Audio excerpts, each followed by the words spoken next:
Sí, continuando con la presentación, César Ipense es abogado especializado en materia ambiental, tiene una maestría en espacios protegidos por las Universidades Autónoma y Complutense de Madrid y una maestría en gestión pública y especializaciones en derecho ambiental y política ambiental y biología de la conservación.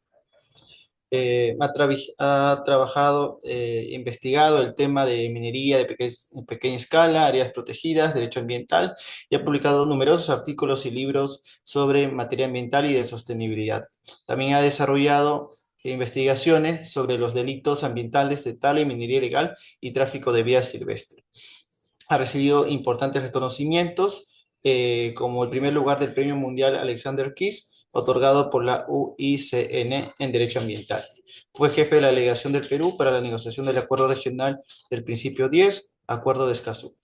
Actualmente es consultor y profesor en diversas universidades de pre y posgrado. Entonces, le damos la grata bienvenida al profesor Ipensa.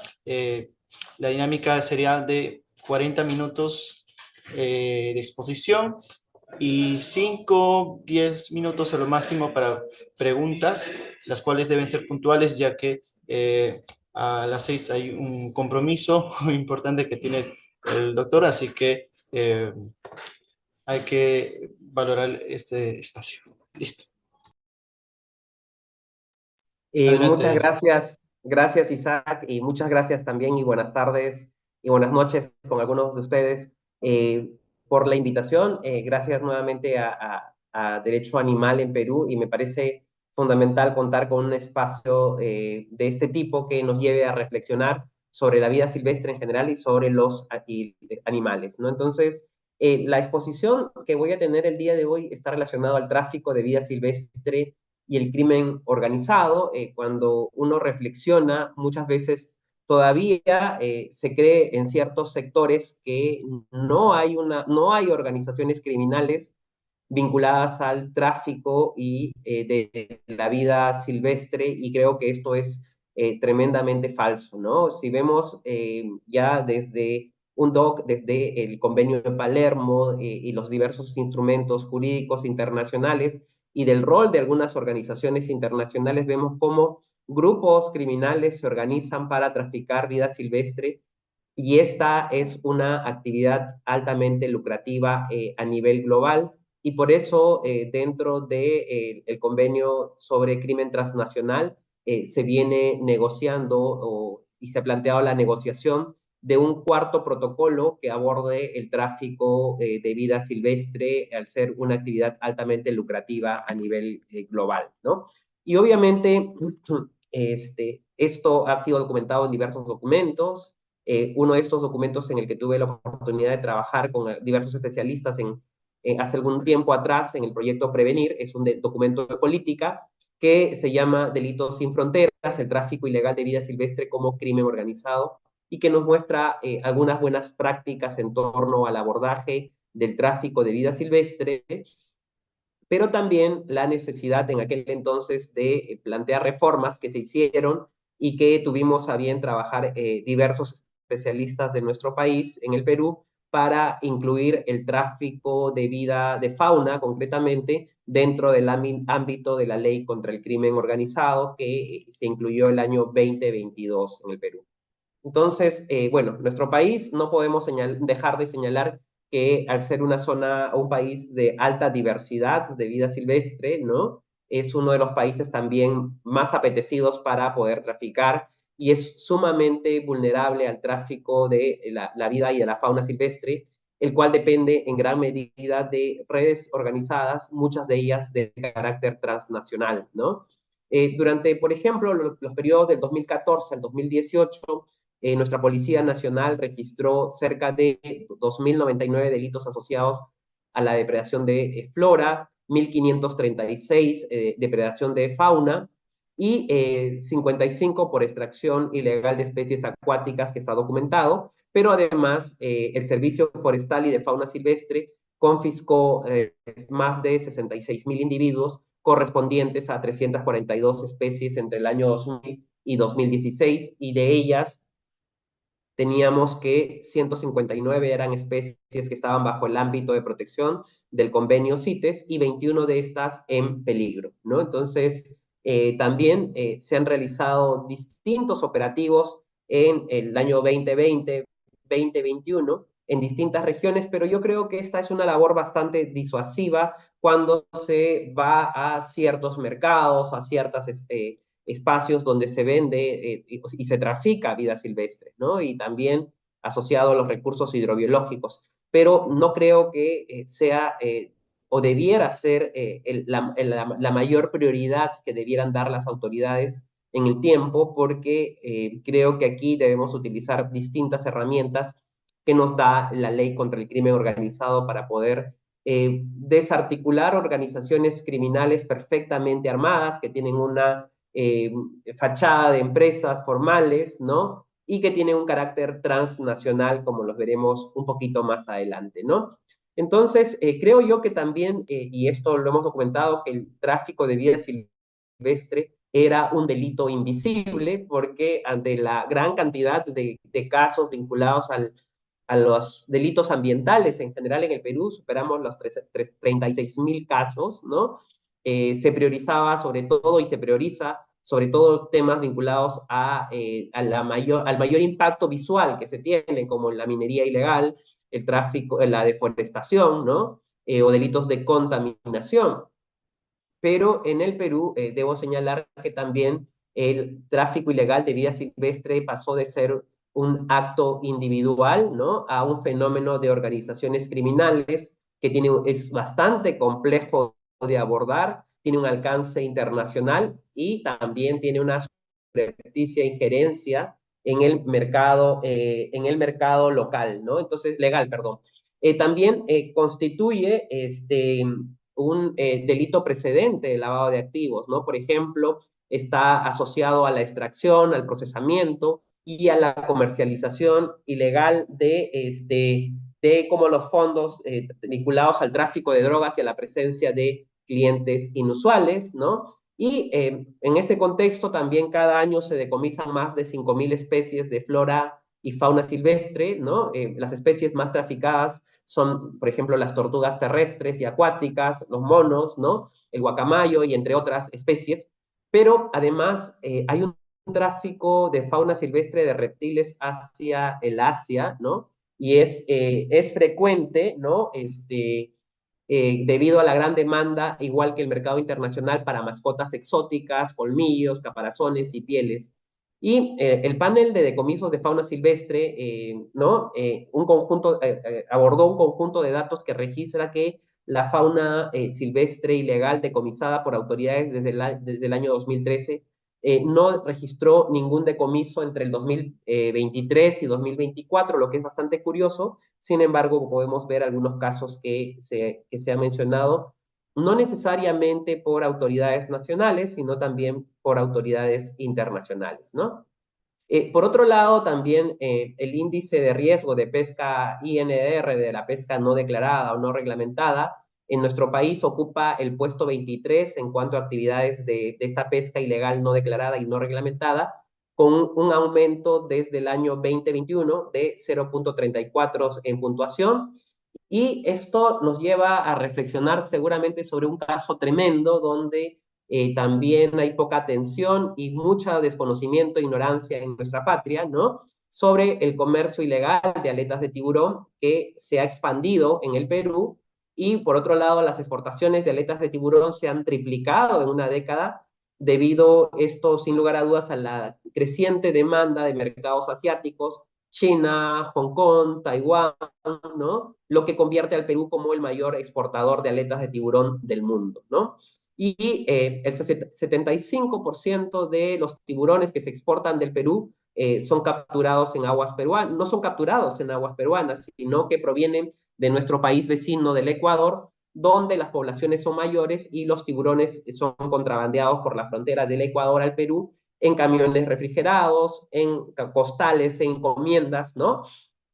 Y cuando llegan al mercado de pescado en la ciudad fronteriza de Tumbes, ¿no? Los pescadores afirman que fueron capturados sin intención, esta vez no intencional, ¿no? y luego lo que permite su venta, ¿no? Entonces, esto es bastante particular. El Perú ha venido exportando cerca de 400 toneladas de aletas de tiburón en los últimos tiempos y 300 de estas provienen del Ecuador. Y recordemos que en marzo de este año hubo una notificación de la Secretaría del Convenio CITES hacia el Ecuador relacionado a la prohibición del comercio de especies CITES de tiburón para evitar el incumplimiento de las obligaciones que tiene el Estado ecuatoriano en torno al convenio CITES.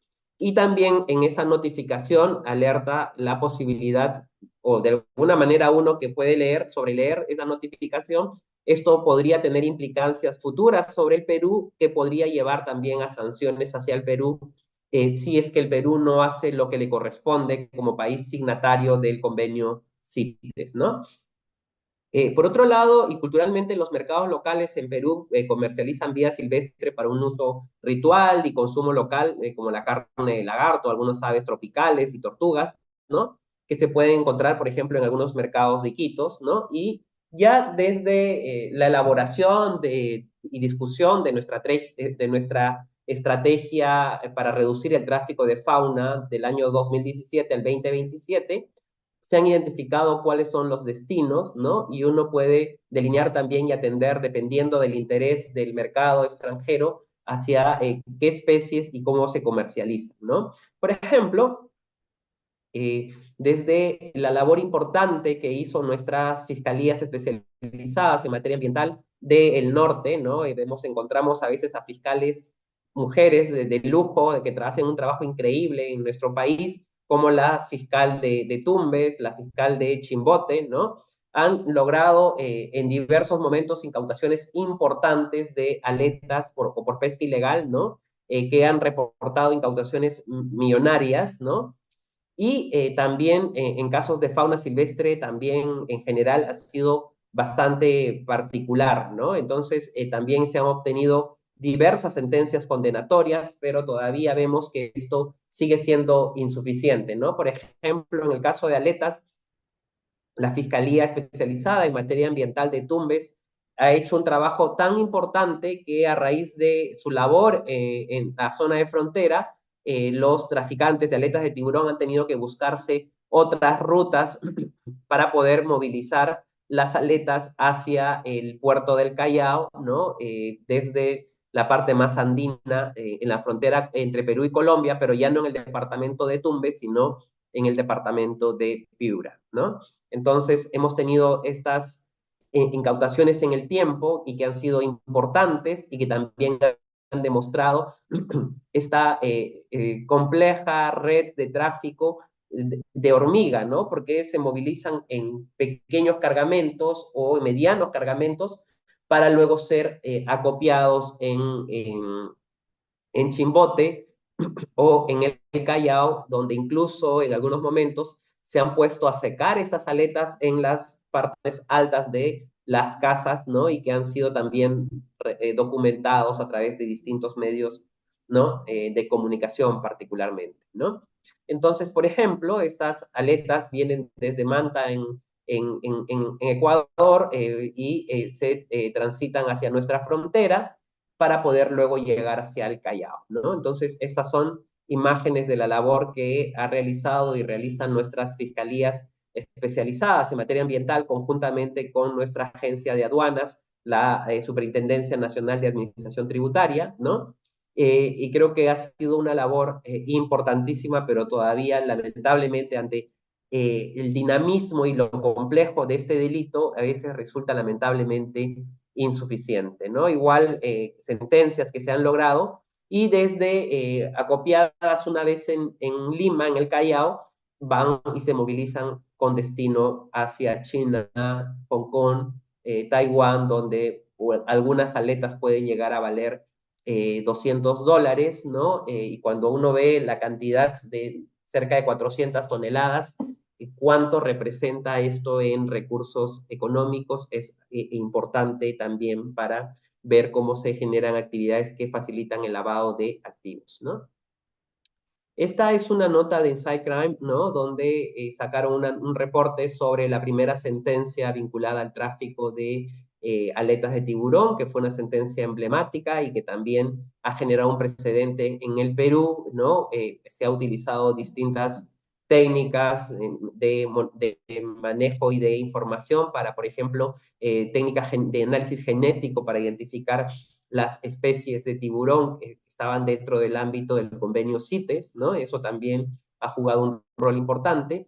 Y a raíz de todos esos casos complejos, que quiero quedarme solo en el caso, ahorita en el caso de las aletas, ¿no? Nos muestran que no, aquí se requiere una organización perfectamente armada para poder cometer y llevar a cabo estos delitos, ¿no? No es el caso de un pescador que se metió al mar y atrapó y pescó un tiburón y luego, ¿no? Sino que aquí hay todo un proceso de unas diversas organizaciones que acopian, que trafican desde otro país hacia el Perú y las trasladan tipo hormiga a lo largo de toda esta larga distancia desde el Ecuador hacia la costa, hasta el Callao, hasta el puerto del Callao, tiene que atravesar más de 5 departamentos, ¿no?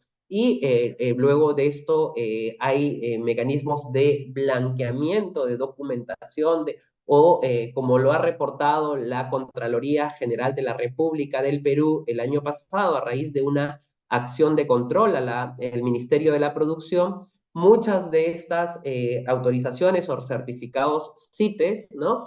Eran usados varias veces, se ruleteaban, como se dice, ¿no? Para poder exportar distintos cargamentos, ¿no? Y a raíz de eso Autoridad de Control del Perú ha formulado recomendaciones y ha identificado responsabilidades en distintos niveles de de los funcionarios y servidores públicos y en ese contexto creo que también ha permitido que hoy en día el Ministerio de la Producción tenga mejores mecanismos de publicidad, de acceso a la información y de difusión sobre todas las autorizaciones CITES que se dan en nuestro país en torno a las aletas de tiburón, por ejemplo, ¿no?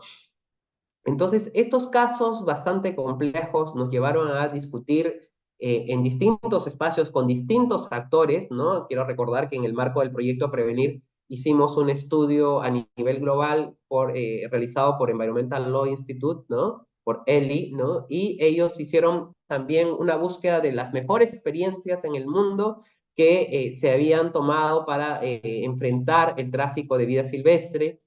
Y bueno, uno de los países que emprendió esto ha sido México desde el año 2017. Lamentablemente no ha tenido un desarrollo tremendo, salvo el caso de la vaquita marina, que es un caso emblemático para México, y también Nepal, ¿no? Entonces, esto nos llevó a repensar conjuntamente con las organizaciones Oceana y con Wildlife Conservation Society, WCS, ¿no? Y con Derecho Ambiente y Recursos Naturales, DAR, una organización de derecho en el Perú, a trabajar y a impulsar con distintos actores en el Congreso de la República para incluir el tráfico de fauna dentro del ámbito de la ley contra el crimen organizado, y esta fue finalmente aprobada en el 2022 a través de la aprobación y de la publicación de la ley 31622, que en su disposición complementaria final, ¿no? Nos dice que cuando la imputación penal se refiere a la participación de la gente como integrante de una organización criminal prevista en el último párrafo del artículo 309 del Código Penal, la investigación y juzgamiento se rigen por lo establecido en la ley 377, ley contra el crimen organizado, ¿no? Entonces, nosotros también, luego en este ámbito de discusión, de ayudar y colaborar con nuestros parlamentarios o los congresistas en aquel entonces, llevamos a plantear que la inclusión del tráfico de vida silvestre dentro del ámbito de la ley contra el crimen organizado tenía una correlación y una coherencia con las normas internacionales, y para esto citamos la Convención sobre el Comercio Internacional de Especies Amenazadas de Fauna Silvestre, el convenio CITES, el convenio sobre la diversidad biológica, el convenio sobre la conservación y manejo de la vicuña, el convenio sobre la conservación de especies migratorias y animales silvestres, o el convenio de Bonn, ¿no? El Tratado de Cooperación Amazónica, la Convención Interamericana de la Protección de Tortugas Marinas y también, ¿por qué no?, un acuerdo importante que es parte de nuestra legislación, el Tratado de la FAO, el Acuerdo de la FAO, que se conoce como el Acuerdo sobre las medidas del Estado Rector del puerto destinadas a prevenir, desalentar, eliminar la pesca ilegal no declarada y no reglamentada, ¿no? Entonces, además de ello, no podíamos dejar de mencionar nuestra normativa nacional, como nuestra Constitución. Claramente que cuando uno ve el marco jurídico, tenemos que incidir de manera tremenda que cuando estamos hablando del bienestar en general de la vida silvestre, también estamos hablando del bienestar de la persona humana.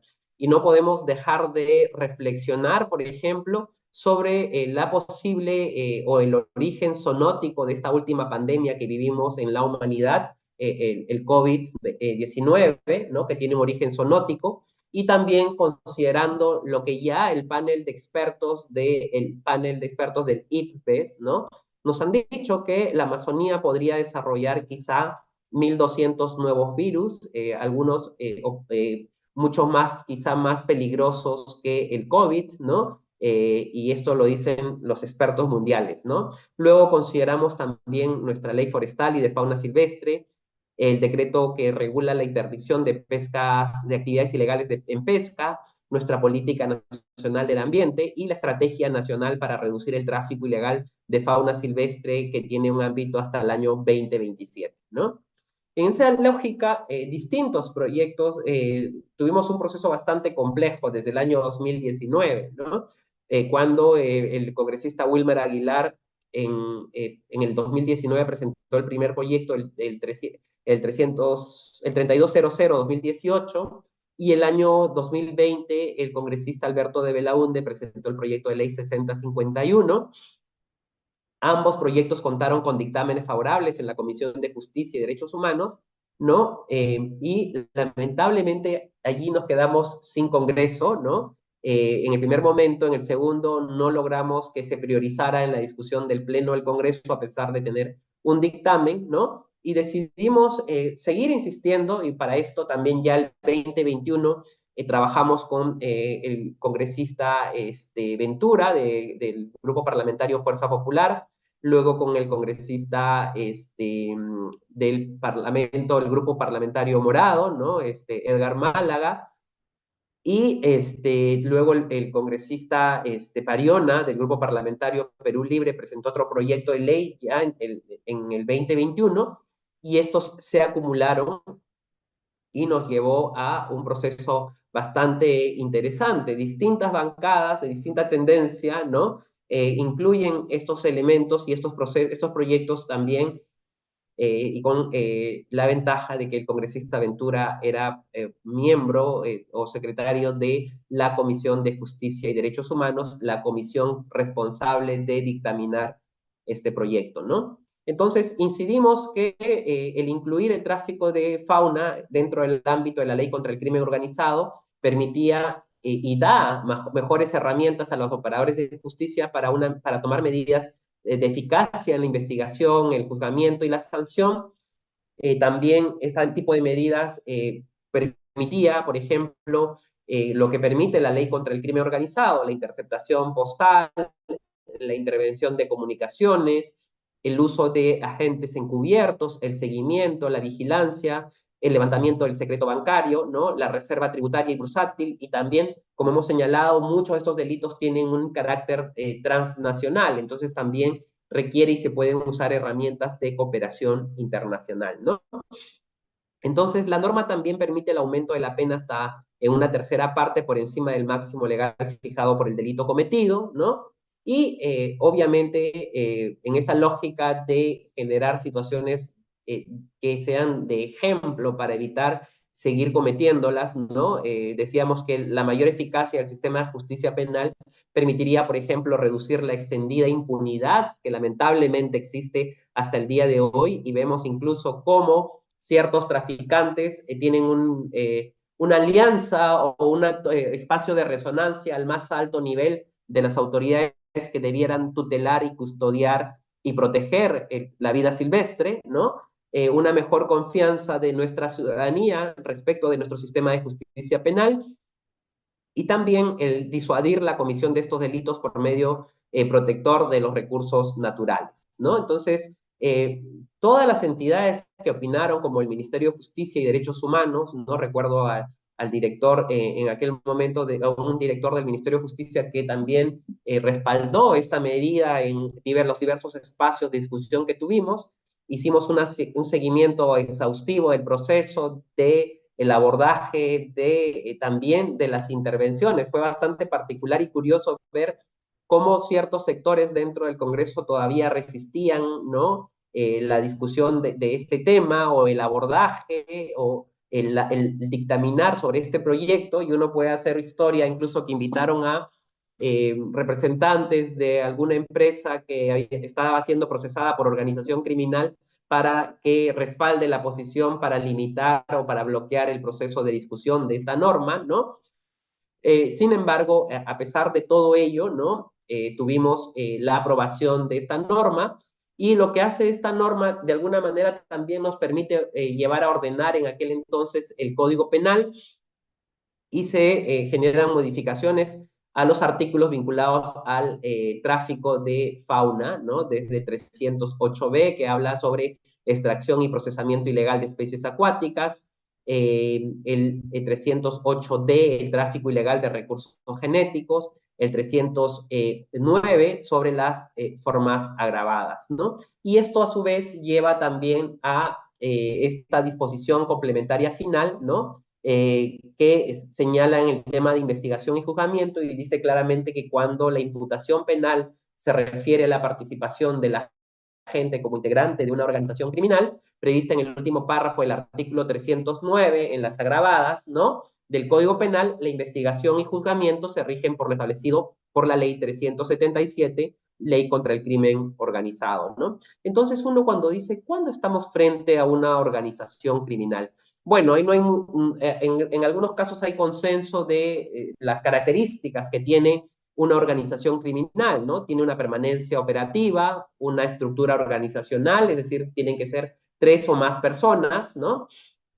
Que se distribuyen tareas, emplean violencia, algunos dicen que sí, otros que no, ¿no? Pero practican negocios ilícitos, los delitos más graves, planifican obviamente sus actividades, utilizan las redes de protección, ¿no? Tienen una dinámica de movilidad internacional, usan estructuras de comerciales o de negocios. Yo aparentemente aparezco como una persona que está haciendo las cosas bien y que tengo el respaldo de la autoridad, ¿no? Y ahí se relaciona con el numeral 11, porque también está vinculado al intento de adquirir influencias sobre el Estado y sobre la economía, y obviamente tiene un fin lucrativo, ¿no? Y uno puede ver diversos casos en nuestro país y uno dice, bueno, aquí hay una estructura comercial de negocios, dicen que están beneficiando a grupos de actores locales, ¿no? Que son más de tres personas, tienen influencia, no ya no intento, sino influencia sobre el Estado y sobre la economía particularmente, ¿no? Entonces, este tipo de medidas, casi ya para terminar, ¿no? Esta ley nos lleva a, por ejemplo, tener mejores herramientas para su abordaje, ¿no? Por ejemplo, decomisar bienes ilícitos, fortalecer la cooperación internacional. También esta inclusión permite aumentar el plazo de detención en casos de flagrancia hasta por 10 días, ¿no? También permite incrementar el tiempo de prisión preventiva antes del juicio hasta por 48 meses, extender el plazo para la investigación preparatoria hasta por 36 meses, ¿no? Y aumentar penas, ¿no? Cuando estamos hablando de una organización criminal, ya estamos hablando de penas que dan entre los 11 hasta los 20 años de prisión privativa de libertad, ¿no? Y yo, ya casi para cerrar, quería mostrar estas notas, ¿no? Que algunos pueden haberla visto, por ejemplo, el domingo último, que salió en Ojo Público, y está el enlace, ¿no? Y es una nota que me ha llamado y que debo reiterar bastante, porque creo que tiene implicancias tremendas para el Perú, ¿no? El tiempo del dragón habla de la tortuga matamata, ¿no? Es el tráfico de la tortuga matamata en Sudamérica. Y quiero leer el párrafo del periodista Santiago Wills, que nos dice que las autoridades colombianas interceptan desde hace años cargamentos ilegales de miles de tortugas matamata, la Chelus fimbriata, ¿no? y las rutas de tráfico de esa especie alcanzan al Perú. Ojo con esto, el Perú, el único país de la región que permite legalmente exportarlas, ¿no? Hasta el 2015 se necesitaba un permiso del Servicio Nacional Forestal y de Fauna Silvestre para poder sacarlas del país. Sin embargo, ese año se aprobó una ley que eliminó ese requisito y desde entonces los zoocriaderos peruanos, reforzados por traficantes colombianos, han enviado más de 60.000 matamatas a ocupar los acuarios y proyectos de vanidad de aficionados de todo el planeta, ¿no? Entonces, uno puede ver ello, ¿no? Y obviamente esta especie que está incluida en el anexo 2 del convenio CITES es una especie que está en alto grado de vulnerabilidad actualmente, ¿no? Y todavía seguimos con esa lógica de que podemos manejar fauna, ¿no? Yo creo que aquellos que en su vida han estudiado biología y aquellos que verdaderamente respetan la vida y la vida silvestre, porque si uno no se involucra o ve y no tiene ningún raciocinio, ni vinculación, ni afección a la naturaleza, puede estar disfrazando la realidad, ¿no? Yo simplemente digo, toda la fauna silvestre puede ser manejada. Creo que aquí hay un problema ya conceptual y de percepción tremenda, ¿no? Yo creo que no toda la fauna silvestre puede ser manejada y ahí toca también identificar quiénes son responsables, qué autoridades facilitan esto y qué autoridades debieran ser sancionadas y sacadas de nuestro sistema de administración pública porque no podemos contar con este tipo de personas que no representan ni a los intereses de nuestra patria, ni a la defensa de la vida silvestre, ni vincularse a ello, ¿no? Esta nota muestra cómo nuestro país se ha vuelto un epicentro del tráfico de esta especie, ¿no? Y que obviamente cruza la frontera en Leticia a Santa Rosa y lo documenta, y hacia ahí, hacia Iquitos, y desde Iquitos hacia otras regiones distantes del mundo, ¿no? Esto también en esa línea, debo precisar esa nota que ha sido el único medio peruano que publicó y replicó una intervención que hizo el Departamento de Agricultura y Pesca y Conservación de Hong Kong, ¿no? Donde se decomisó tortugas chimpire, era un millonario contrabando que llegaban casi, en la nota en inglés decían cerca de 20.000 tortugas, ¿no? Que fueron intervenidas por esta autoridad del Departamento de Agricultura de Hong Kong, ¿no? Esto también me lleva a reflexionar que nuevamente necesitamos mejoras al marco jurídico peruano, no para beneficiar a un grupo de ilegales que trafican con la vida silvestre y nos dicen que benefician a las comunidades, ¿no? Sino necesitamos un marco jurídico porque en el Perú actualmente está prohibido tener a la fauna silvestre, a la vida silvestre como mascotas. No podemos, y hay campañas que curiosamente la misma autoridad impulsa, ¿no? Si compras, eres cómplice, si no puedes tener monos y animales como mascotas, ¿no? Sin embargo, lo contradictorio es que en el Perú prohibimos que se realice esto, pero exportamos esta fauna silvestre para que sean mascotas de otra gente en otro país distinto al nuestro, ¿no? Por ejemplo, el año pasado se incautaron más de 20 perezosos en las peores condiciones, ¿no? Y ahí están todos los reportajes sobre ello, ¿no? Y que iban hacia Dubái, ¿no? ¿Quién puede pagar llevar mascotas de mascotas y poner las ropitas para que parezcan animales graciosos en Dubái? Es un negocio esforzado, se ve cómo se falsifica o cómo se trafica o cómo se falsea documentación para decirnos que son especies manejadas cuando no necesariamente es lo real. Y esto me lleva finalmente a decir que no podemos seguir en este estatus donde pensemos que estamos gobernando y que podemos tomar decisiones para beneficiar a grupos económicos en desmedro y en una situación tan irreal y tan compleja para nuestra vida silvestre. Y creo que toca a todos nosotros y obviamente del derecho reflexionar lo que se debe y no debe hacerse. Y más allá también, que es importante ir a los mercados a incautar cuando se toca ver estos casos grandes de organizaciones perfectamente armadas que trafican y diezman nuestras poblaciones de vida silvestre y que no coadyuvan al bienestar de nuestra sociedad, ¿no? Entonces, con eso yo quiero nuevamente agradecer a Derecho Animal en Perú Quiero agradecer a Marcia y a Isaac por la invitación y atento si hubiesen algunos comentarios. Muchísimas gracias.